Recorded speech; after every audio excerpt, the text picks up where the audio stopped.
এক second June madam, আমি আপনাকে বুঝিয়ে বলছি। মানে উনি বাড়ি কিনলেন না কিনলেন তাতে ওনার কি এসে যায় আমি ঠিক জানি না, কিন্তু আমাদের এসে যায়।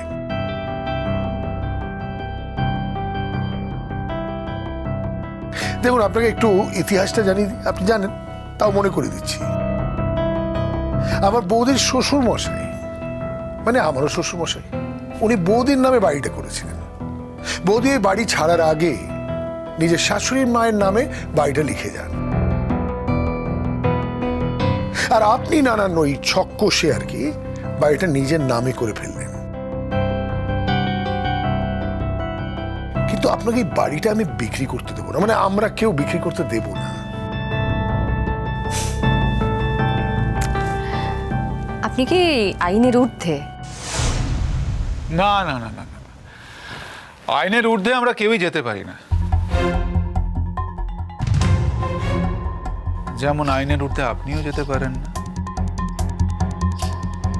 যে বাড়ির ভোগ দখলের অধিকার দেওয়া আছে সেই বাড়ি আপনি বিক্রি করেন কি করে? এটা তো বেআইনি কাজ। আচ্ছা, এমনও তো হতে পারে যে আপনি জোর করে বাই ফোর্স বাড়িটা আপনার শাশুড়ি মার কাছ থেকে, সরি মাসির কাছ থেকে লিখিয়ে নিয়েছেন, এটা তো হতে পারে।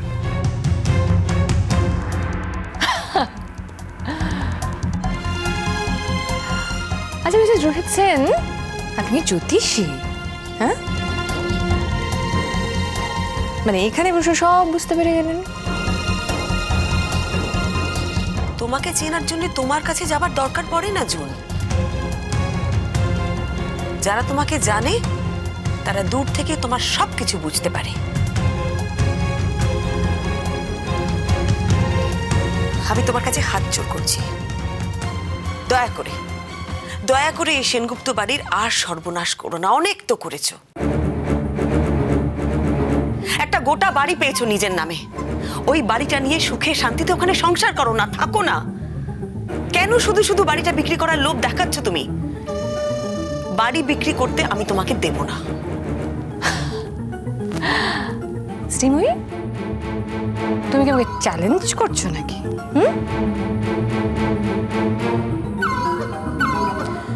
এটা কোনো চ্যালেঞ্জের ব্যাপার নয়, তবে হ্যাঁ, এই বাড়ি বিক্রি করার লোভ তোমাকে ত্যাগ করতে হবে। কি অধিকার আছে তোমাকে আমার এটা করতে না দেওয়ার?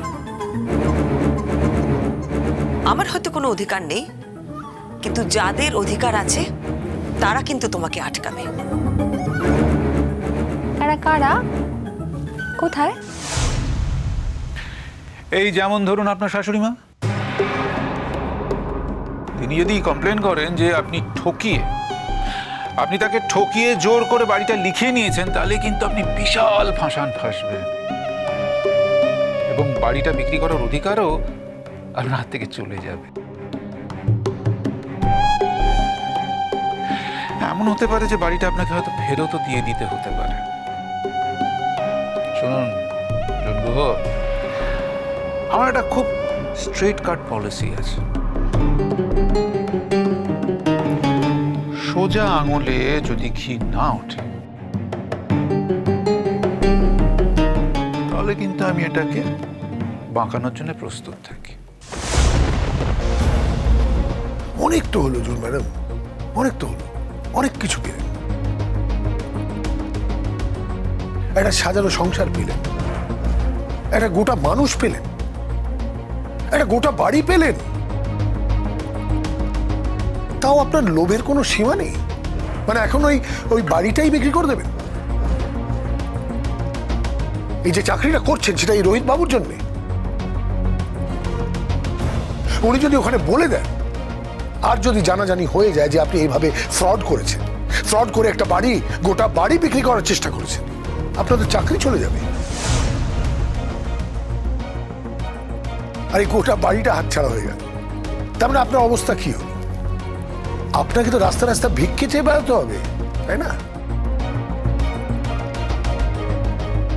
আর আমি যতদূর আমার অনিন্দদাকে চিনি, আমার মনে হয় না আর বেশি দিন আপনার সাথে সংসার করতে পারবে। হ্যালো,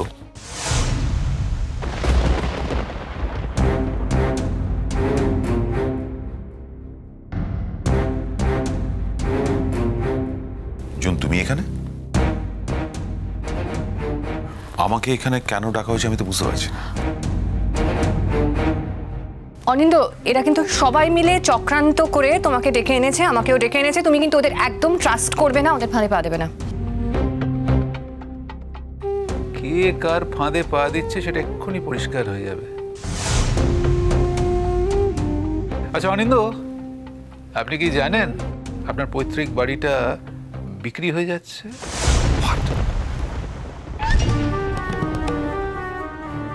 হ্যাঁ, আর তার জন্য 5 লক্ষ টাকা অ্যাডভান্স নিয়েছেন জুন গুহ এই ভদ্রলোকের কাছ থেকে, মিস্টার লাহিড়ী, পলের বন্ধু।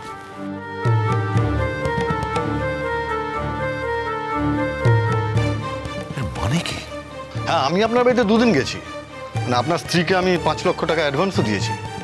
তখন তো আমি জানতাম না যে এর মধ্যে এত জটিলতা আছে। আমি ভেবেছিলাম যে বাড়ির সবার সম্মতিতেই এই বাড়িটা বিক্রি হচ্ছে, কিন্তু ওনার আচার ব্যবহারে আমার একটু খটকা লাগে। আর তখনই আমি উপলের সঙ্গে যোগাযোগ করি। আর উপল হচ্ছে আমার বহু পুরনো বন্ধু।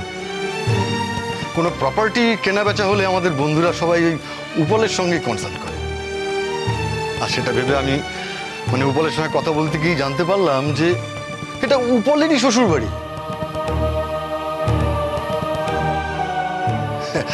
আর এনারা এখানে একটা প্ল্যান করেন যে আরো বেশি টাকার লোভ দেখিয়ে মানে অন্য কারুর নাম দিয়ে ফোন করে এই ম্যাডামকে এখানে টাকা হবে, আর সেখানে আমিও থাকি।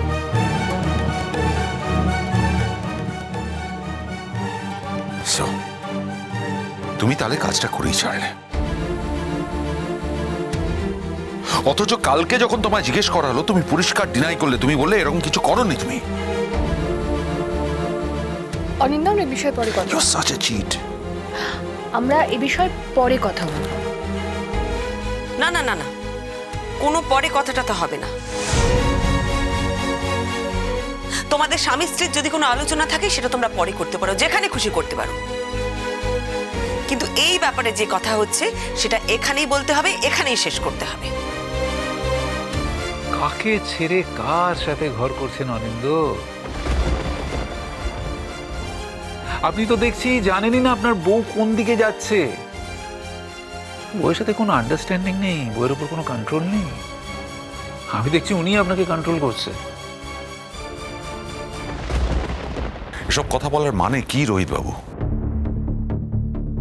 মানেটা খুবই পরিষ্কার। এবার তোমাদের ভিটে মাটি ছাড়া হতে হবে। অবশ্য ভিটে মাটি ছাড়া হয়ে তোমরা কোথায় যাবে সেটা নিয়ে আমার কোনো মাথা ব্যথা নেই।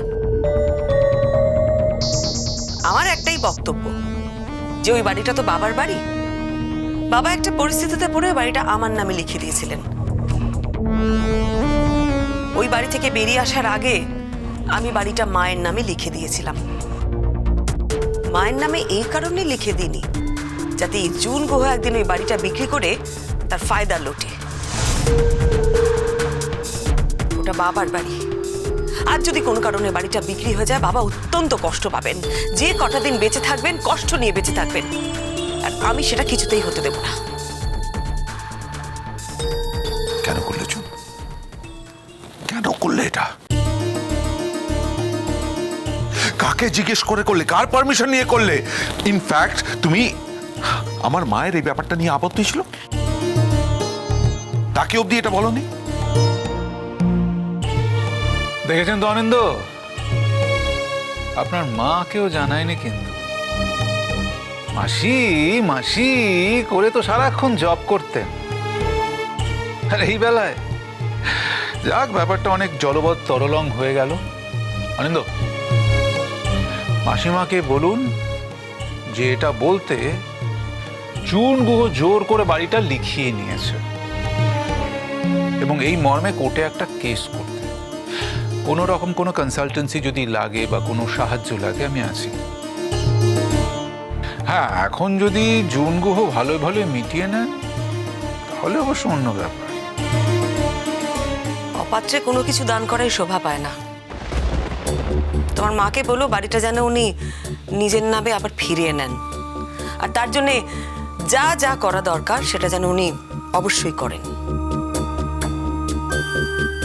অরিন্দদা, হাতে নাতে প্রমাণ পেয়ে গেলে তো অযোগ্য মানুষ কোনো কিছুই হ্যান্ডেল করতে পারে না, না তোমার সংসার না তোমার প্রপার্টি। উল্টো তুমি যদি দেখো তাহলে কত বড় ফ্রড এটা আজ তুমি জানতে পারবে। বাড়িটা নিজের নামে করে ফ্রড করে বাড়িটা বিক্রি করে দিতে চাইছিল। এরপরে একটা হয়তো কোর্ট অর্ডার বার করতো, কোর্ট অর্ডার বার করে তোমাদের পথে বসিয়ে দিত।